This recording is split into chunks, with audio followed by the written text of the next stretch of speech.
राधे राधे दोस्तों, कैसे हो आप सब। उम्मीद है अच्छे होगे। मैं भी बहुत बढ़िया हूँ। स्वागत है आपका आपके अपने YouTube चैनल में स्टार्ट विद आदित्य में। दोस्तों, तो आज हमारी जीएस की तीसरी क्लास स्टार्ट होने वाली है। इससे पहले हमारी 2 क्लास हो चुकी हैं।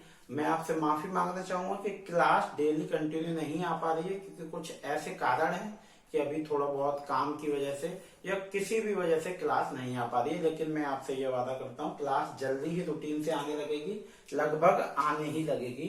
ठीक है, तो चलिए हम बात करते हैं क्लास थर्ड की। हमारी क्लास सेकंड हुई थी। क्लास सेकंड में हमने पढ़ा था 1833 का चार्टर एक्ट, और क्लास फर्स्ट में हमने 4 एक्ट कवर कर लिए थे।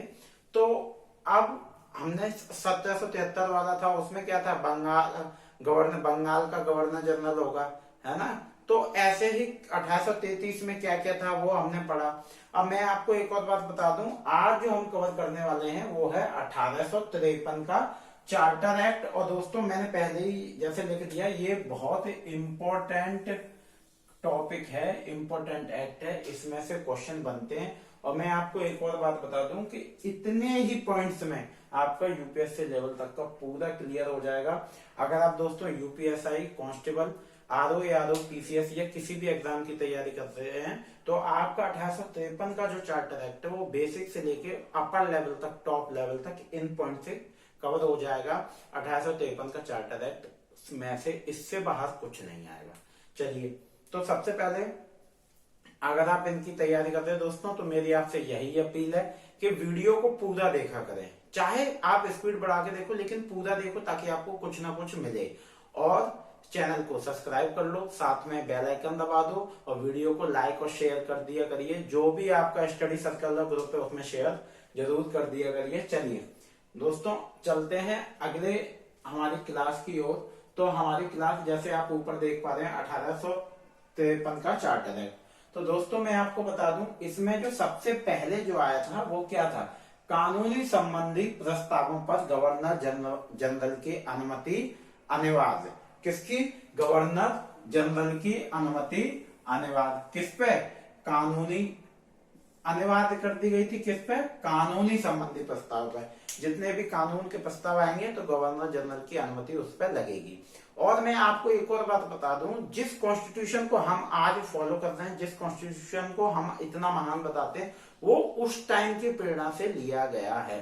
तो इससे प्रेरणा लेकर अपने संविधान में, भारत के संविधान में एक अनुच्छेद है। वो अनुच्छेद कौन सा है दोस्तों? वो अनुच्छेद है आर्टिकल, अनुच्छेद को दोस्तों आर्टिकल भी लिखते हैं, आर्टिकल 111। ठीक है, आर्टिकल 111 क्या है हमारा? आर्टिकल 111 है दोस्तों। मैं सब कुछ इसलिए नहीं लिखा दोस्तों, क्योंकि कुछ लोगों ने मुझे बोला था कि सर आप सब लिख लेते। दोस्तों, नोट्स भी मेरे ही द्वारा बनाए गए हैं, बस मैं इसलिए लिख लेता हूं ताकि आपका समय थोड़ा बच सके। तो आर्टिकल, अनुच्छेद 111 क्या है और वो किससे प्रेरित है? 1853 के चार्टर एक्ट से। अनुच्छेद 111 में है कि कोई भी कानूनी प्रस्ताव, चाहे वो विधानसभा में हो, चाहे लोकसभा में हो, कैसे भी हो, लेकिन वो जब तक पारित नहीं होगा, जब तक उस पर राष्ट्रपति के हस्ताक्षर नहीं होते हैं, राष्ट्रपति जी की अनुमति नहीं होती है। तो ये किससे प्रेरित होकर लिया गया है? आर्टिकल 111 व 1853 के चार्टर एक्ट से। अगर आपसे पूछा जाए कि आर्टिकल 111 कहां से प्रेरित है, तो 1853 के चार्टर एक्ट से। तो आप समझ गए, 2 पॉइंट आपके क्लियर हो गए। 1853 में क्या आया था कि गवर्नर जनरल की अनुमति के बिना कोई कानूनी प्रस्ताव पास नहीं होगा। और इसमें क्या आया, हमारे अभी टाइम में क्या है कि अनुच्छेद 111 कहता है राष्ट्रपति की अनुमति के बिना कोई प्रस्ताव पास, कानूनी प्रस्ताव पास नहीं होगा। चलिए अगले पॉइंट पे चलते हैं। अगला पॉइंट है, इस एक्ट के तहत सिविल सेवाओं की भर्ती एवं चयन हेतु प्रक्रिया खुली प्रतियोगिता का शुभारंभ हुआ। ठीक है, तो खुली प्रतियोगिता का शुभारंभ हो गया था। जो यूपीएससी, जिसे आज हर कोई यूपीएससी का एग्जाम दे सकता है, उस टाइम हर कोई यूपीएससी का एग्जाम नहीं दे सकता था। तो इसको हर किसी के लिए खोल दिया गया था। कब? 1853 के चार्टर एक्ट के थ्रू खोला गया था। किस सबके लिए। ठीक है, सबके लिए कब खोला गया था? 1853 के चार्टर एक्ट में।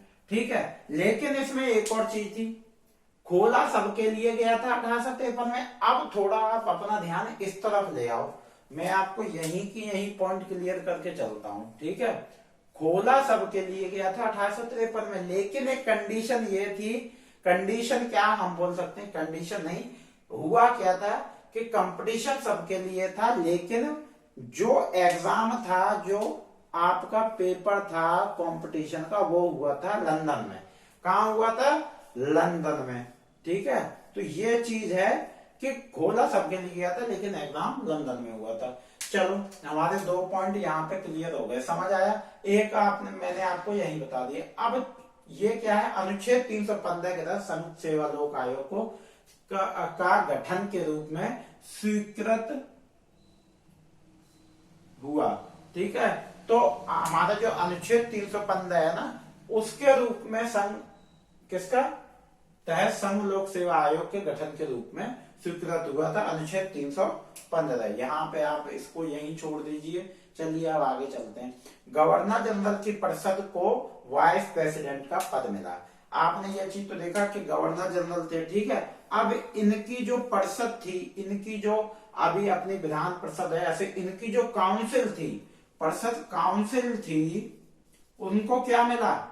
उनको वाइस प्रेसिडेंट का पद मिला। ठीक है, इसमें एक और पद ऐड हो गया कि अब एक वाइस प्रेसिडेंट होंगे। ठीक है, कोर्ट ऑफ डायरेक्टर्स को ब्रिटिश प्रांत बनाने की शक्ति, जो कोर्ट ऑफ डायरेक्टर्स थे उनको अधिकार दे दिए गए।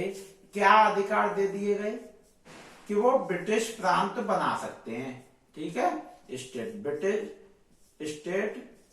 ब्रिटिश स्टेट बना सकते हैं। दोस्तों, आपको नॉर्मल इंग्लिश हिंदी दोनों आते, इसलिए मैं मिक्सअप लिख दूं, बना सकते हैं।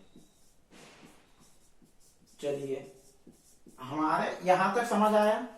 ये चीजें बहुत जरूरी हैं, कुछ पॉइंट क्लियर करना बहुत जरूरी है। ठीक है, यहां तक ये जो पॉइंट बताए बस इतना ही हुआ है जितना इस पे लिखा है, और इससे बाहर कुछ नहीं हुआ।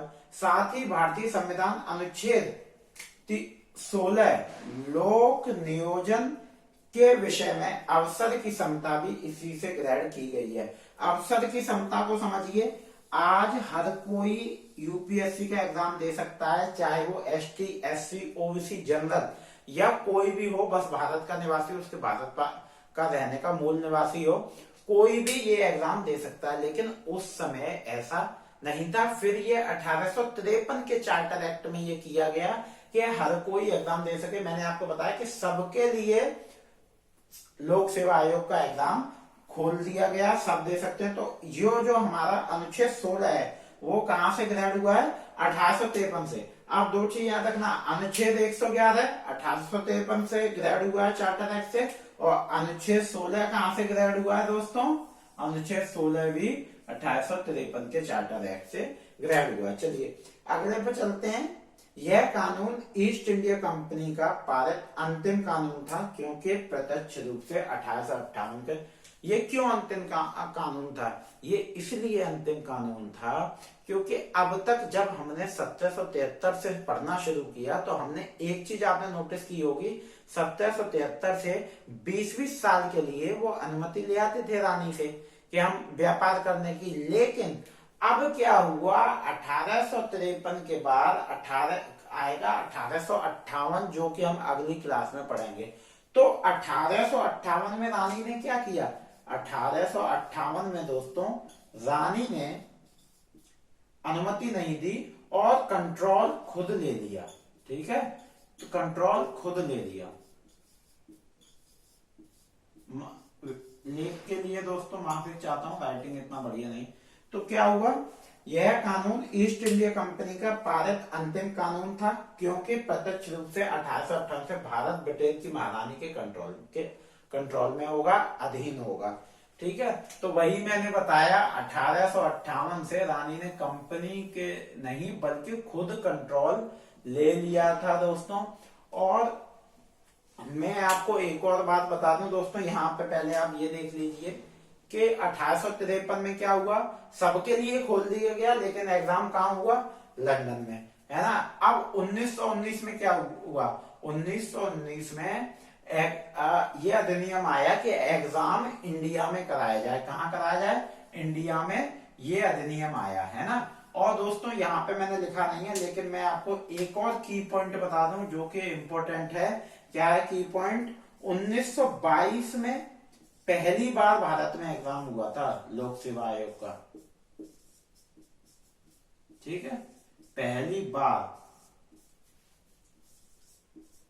लोक सेवा आयोग का पहली बार एग्जाम हुआ था भारत में 1922 में, जो कि हुआ था आपका इलाहाबाद में, आज के टाइम पे प्रयागराज। ठीक है, आज के टाइम पे प्रयागराज। दोस्तों शॉर्ट में लिख दिया है, आज के टाइम पे प्रयागराज। 1926 में क्या हुआ दोस्तों? फिर 1926 में क्या हुआ? 1926 में जिसे हम आज जानते हैं वो आयोग बन गया यूपीएससी, संघ लोक सेवा आयोग। यहां तक चीजें क्लियर हो गई। ये आपका आयोग बन गया, 1926 में बना, 1919 में इसको एग्जाम इंडिया में कराने का अधिनियम आया, लेकिन एग्जाम कब हुआ? 1922 में। दोस्तों कुछ और महत्वपूर्ण की पॉइंट हैं जो कि मैंने इस पर नहीं लिखे हैं। वो की पॉइंट ये हैं कि इस 1853 के चार्टर एक्ट के तहत क्या हुआ था? एक पृथक विधान परिषद बना था, जिसे आज हम लोकसभा के नाम से जानते हैं। वो कब बना था? 1853 के चार्टर एक्ट के तहत। ठीक है, पृथक विधान परिषद, यहां मैं लिख देता हूं पृथक विधान परिषद। और कुछ और चीजें बनी थी वो दोस्तों, एक ये बना था कि जो बंगाल को नया लेफ्टिनेंट गवर्नर मिला था, ठीक है, याद करिएगा, बंगाल को नया लेफ्टिनेंट गवर्नर मिला था। ठीक है, एलजी मैंने लिख दिया है, लेफ्टिनेंट गवर्नर मिला था दोस्तों। और ये दो चीजें हो गई, आपका विधान परिषद अलग हुआ था और बंगाल को लेफ्टिनेंट गवर्नर नहीं मिला था। और जो लेफ्टिनेंट गवर्नर का जो प्रशासनिक और विधायी कार्य था उसको अलग अलग होने लगा। वो पहले एक साथ होता था, वो क्या अलग अलग होने लगा। 3 पॉइंट हो गए आपके। क्या यहाँ पे मैं कर देता हूं 1 और 2। और ये आपका एक तीसरा पॉइंट क्या था कि प्रशासनिक और विधायी कार्य अलग अलग।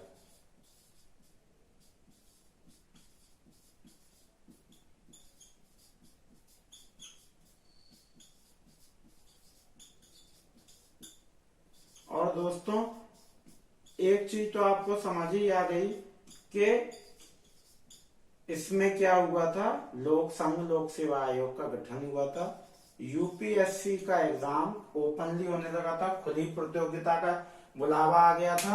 और इसमें क्या है, जो हमारी क्या संसद सदस्यों की संख्या थी वो 6 से 12 कर दी गई। ठीक है, 6 से 12 कर दी गई।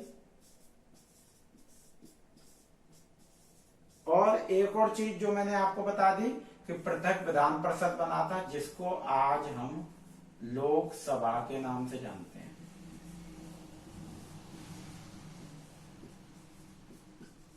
तो ये दोस्तों आप याद रखिएगा, अगर आप लिखना चाहें तो लिख भी सकते हैं। तो 1853 में एग्जाम हुआ, लेकिन लंदन में 1919 में एग्जाम कराने का नियम आया। 1922 में पहली बार एग्जाम हुआ, जो कि इलाहाबाद में हुआ था। और 1926 में यूपीएससी का गठन हुआ, है ना। और ये क्या था? ये लास्ट कानून था ईस्ट इंडिया कंपनी का, क्योंकि इसके बाद कंट्रोल रानी के पास जाने वाला था। आर्टिकल 111 इससे प्रेरित है, आर्टिकल 16 इससे प्रेरित है, अनुच्छेद 315 के तहत संघ लोक सेवा आयोग का गठन के रूप में स्वीकृत हुआ। चलिए, ये इसका मतलब ये है, जो संघ लोक सेवा आयोग का गठन हुआ था वो हमारे देश में स्वीकृत हुआ था जब आजाद हुआ था, तो उसको अनुच्छेद 315 में रख दिया गया है। उम्मीद है कि वीडियो दोस्तों आपको पसंद आई होगी, आपके लिए कुछ ज्ञान या कुछ नॉलेजफुल रहेगी, आपके कुछ हेल्प करेगी। उम्मीद है कि आप लोग ऐसे ही सपोर्ट करते रहेंगे। तो चैनल को जल्दी से जल्दी सब्सक्राइब कर लो वीडियो दोस्तों, और वीडियो को लाइक और शेयर कर दिया करो। मिलते हैं अगले वीडियो में। राधे राधे, धन्यवाद।